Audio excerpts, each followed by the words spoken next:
Hello students, so today we will do the explanation of part 2 of chapter 9 heredity and evolution. So जैसा कि हमने इससे पिछले part में पढ़ा था कि जो पेरेंटल क्रॉस है यानी कि क्रॉस ब्रीडिंग है वो किस तरीके से होती है। हमने मोनो हाइब्रिड और डाई हाइब्रिड पढ़ा था। ठीक है, लास्ट हमने जो मोनो हाइब्रिड है उसमें हमने आउटकम्स पढ़े थे। ठीक है, कि वो किसी भी तरीके के हो सकते हैं। पहले F1 जनरेशन्स के आउटकम आएंगे और उसके बाद F2 के लिए हम F1 जनरेशन्स के क्या करते हैं, आउटकम्स को क्रॉस ब्रीड करवाते हैं। ठीक है, ऐसे ही हमने डाई हाइब्रिड के लिए भी पढ़ा था कि जो आउटकम्स है वो प्री डिसाइडेड नहीं होते हैं और वो किसी भी तरीके के हो सकते हैं। जैसे कि हमने येलो सीड्स और रिंकल सीड्स के लिए पढ़ा था कि जो आउटकम्स हैं वो हमारे कुछ भी हो सकते हैं। ठीक है, जैसे कि आपको इस डायग्राम में फ्लो चार्ट में भी दिखाई दे रहा होगा। ठीक है, आई होप आपको पिछला पार्ट समझ में आया है। अब नेक्स्ट आज हमारा जो इम्पोर्टेंट टॉपिक है जो कि आपके सिलेबस में इंक्लूडेड है, सेक्स डिटर्मिनेशन, यानी कि किसी भी ऑर्गेनिज्म का जेंडर क्या होगा ये कौन डिसाइड करता है। तो जैसे कि मैंने आपको पहले भी बताया था कि जो जीन्स है वो डिसाइड करते हैं, यानी कि जो क्रोमोसोम्स के पेयर हैं वो डिसाइड करते हैं सब चीज़। ठीक है, लेकिन उससे पहले हम एक चीज़ और पढ़ेंगे कि how are characteristics transmitted to progeny. ठीक है, तो जो कैरेक्टरिस्टिक है वो जीन्स के थ्रू, ठीक है, जो जीन्स हमारे क्रोमोसोम्स के अंदर प्रेजेंट होते हैं, ठीक है, during the process of sexual reproduction, वो क्या होते हैं, हमारे अंदर क्या हो जाते हैं, ट्रांसफ़र हो जाते हैं। ये डिसाइड करते हैं कि जो ऑर्गेनिज्म ऑफस्प्रिंग आने वाला है उसका जेंडर क्या होगा। सेम एज इट इज़ इसी तरीके से हमारा ब्लड ग्रुप भी डिसाइड होता है। ठीक है, इंसान के 4 ब्लड ग्रुप होते हैं, ए बी और ओ। ठीक है, तो किस इंसान का ब्लड ग्रुप क्या होगा ये कौन डिसाइड करता है, हमारे अंदर वो 2 जीन्स, ठीक है, जो जीन्स हमारे अंदर प्रेजेंट हैं वो डिसाइड करते हैं कि हमारा ब्लड ग्रुप क्या होगा। ठीक है, आज का जो हमारा इंपॉर्टेंट टॉपिक है सेक्स डिटर्मिनेशन। ठीक है, कि जेंडर डिसाइड करना है वो क्या होता है। The process by which sex of a person is determined is called sex determination. किसी पर्सन का जेंडर सेक्स कौन डिसाइड करता है ये प्रोसेस क्या कहलाती है, सेक्स डिटर्मिनेशन कहलाती है। ठीक है, the chromosome which determine the gender of a person are called sex chromosome. ठीक है, there are 2 types of sex chromosome, one is called X and second is called Y. तो 2 तरीके के क्रोमोसोम्स होते हैं। ठीक है, a male has 1 X chromosome and 1 Y chromosome. एक मेल में 2 क्रोमोसोम्स होते हैं, कौन कौन से, एक्स और वाई। वहीं पे जो फीमेल होती है उसके अंदर जो 2 क्रोमोसोम्स होते हैं वो कौन से होते हैं, दोनों एक्स और एक्स होते हैं। ठीक है, तो जो फीमेल है वो यही डिसाइड कर सकती है कि जो गैमेट है वो क्या हो सकता है, सिर्फ एक फीमेल ऑफस्प्रिंग को ही क्या कर सकता है, रिप्रोड्यूस कर सकता है। इसलिए जो मेल क्रोमोसोम होते हैं वो कौन से होते हैं, वो डोमिनेंट जीन होते हैं, क्योंकि वो डिसाइड करते हैं कि क्रोमोसोम यानी कि जो आने वाला ऑफस्प्रिंग है उसका जेंडर क्या होगा। ठीक है, नेक्स्ट है हमारा एक्वायर्ड एंड इनहेरिटेड ट्रेट्स। ठीक है, trait of an organism which is not inherited but develops in response to the environment. ठीक है, एक ऐसा ट्रेट जो किसी भी ऑफस्प्रिंग या किसी भी ऑर्गेनिज्म के अंदर पहले से नहीं होता बल्कि इन्वायरमेंटल चेंज की वजह से आ जाता है, उसे हम क्या बोलते हैं, एक्वायर्ड ट्रेट बोलते हैं। ठीक है, the acquired trait of organism can not be passed on to their future generation. और ये वाले जो ट्रेट्स होते हैं ये आगे जनरेशन में पास ऑन नहीं हो सकते। वहीं पर जो इनहेरिटेड ट्रेट्स हैं, ए trait of an organism which is caused by change in its gene is called an inherited trait.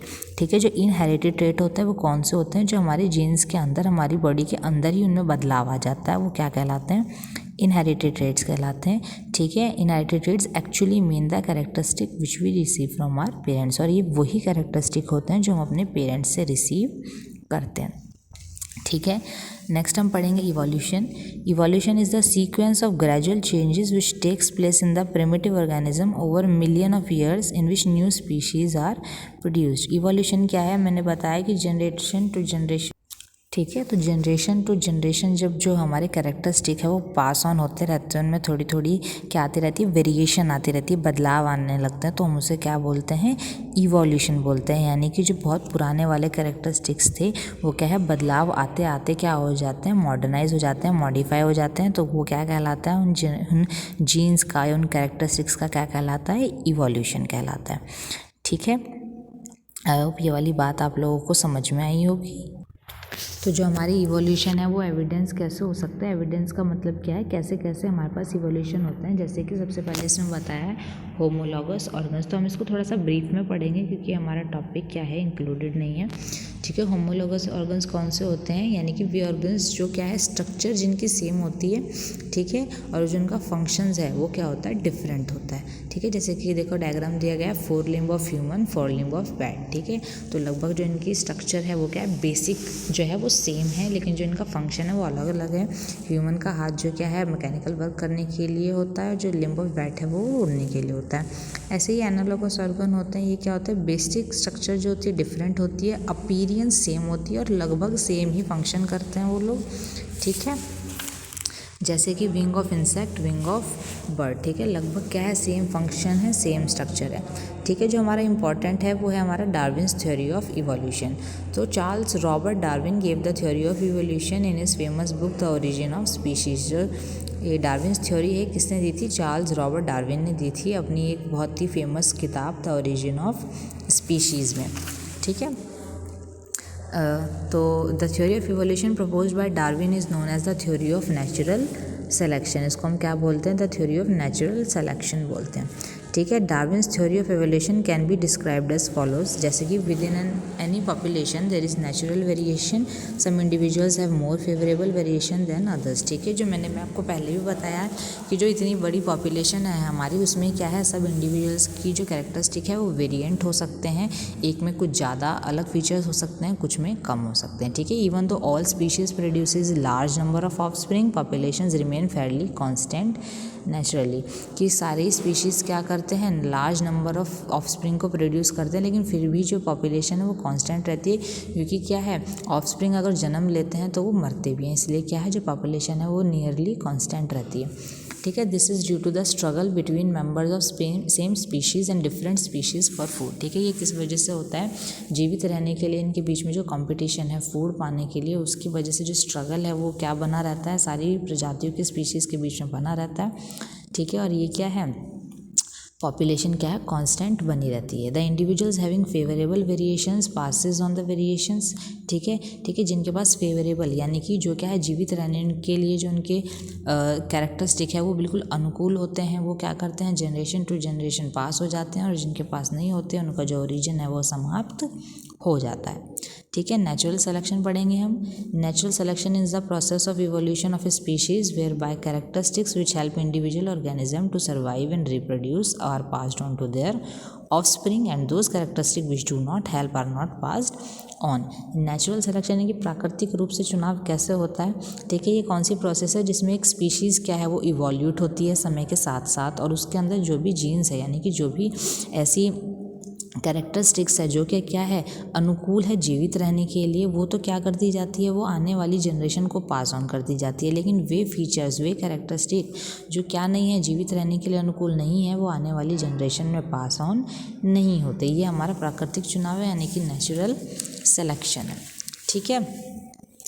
Speciation क्या है, the process by which new species develop from the existing species is known as speciation, यानी कि आने वाली जो species है जब वो पुरानी रह चुकी स्पीशीज़ में से बनती है रिप्रोड्यूस होती है तो उसे हम क्या बोलते हैं स्पेशिएशन बोलते हैं, ठीक है। इसके हमारे फैक्टर्स हैं कुछ, ठीक है, हम इसको थोड़ा सा ब्रीफ में पढ़ेंगे। इंपॉर्टेंट फैक्टर क्या है जिसकी वजह से नई स्पीशीज़ आती है, ठीक है, हमारी ज्योग्राफिकल आइसोलेशन है, जो कि ज्योग्राफिकल आइसोलेशन का मतलब क्या है to which there is no flow of genes between separated group of population, ठीक है। जो सेपरेटेड ग्रुप है पॉपुलेशन के उनके अंदर कोई भी जीन्स का फ्लो नहीं होता है, जैसे कि आपने अलग अलग ट्राइब्स प्रजाति देखी है, सबके एनिमल्स के ह्यूमंस के सबके ट्रेट अलग होते हैं क्योंकि इनके बीच में किसी भी तरीके का लिंक नहीं है, ठीक है। Genetic drift cause by drastic changes in the frequencies of particular gene by chance alone, ठीक है। जो जेनेटिक ड्रिफ्ट है यानी कि सिर्फ एक पर्टिकुलर जीन्स के लिए है वो क्या है पास ऑन होता रहता है और उसमें कोई भी ज़्यादा ड्रास्टिक चेंज नहीं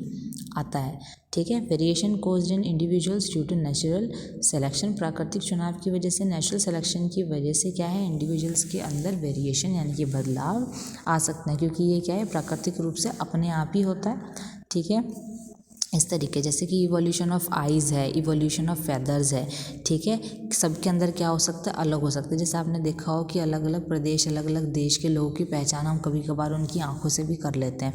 तो ये क्या हो सकती है, ये बहुत दूर तक लिंक नहीं हो सकती, ये क्या है, एक ही जगह पर रहती है। जैसे कि अभी हमने ऊपर फैक्टर्स में पढ़ा, ठीक है। जो जेनेटिक ट्रिप है वो ड्रास्टिक नहीं हो सकता, वो एक पर्टिकुलर जाति में ही बनकर रह जाता है, ठीक है। हाँ, ये थोड़े बहुत मॉडिफाई हो सकते हैं, इवोल्यूट हो सकते हैं, समय के साथ क्या हो सकते हैं, बेहतर हो सकते हैं, ठीक है। Evolution of artificial selection, we will now give an example from the present time which will show that different looking organism can in fact be created from the same basic design of the ancestor.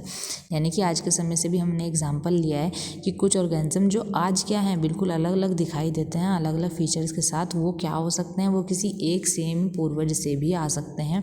जैसे कि wild cabbage, broccoli, cauliflower, ये सभी गोभी का प्रकार है, लेकिन सब दिखने में अलग होते हैं, ठीक है। सबके नाम अलग है, लेकिन जो इनका एंसेस्टर है, इनका जो बीज है, वो क्या है, सबका बेसिक है। तो इससे हम पता लगा सकते हैं कि जो इवोल्यूशन हो सकता है वो इतना ज़्यादा हो सकता है कि हमें देखने में दोनों चीज़ें अलग लग सकती है, लेकिन जो उनका बेसिक स्ट्रक्चर है, एंसेस्टर है, वो सेम हो सकता है।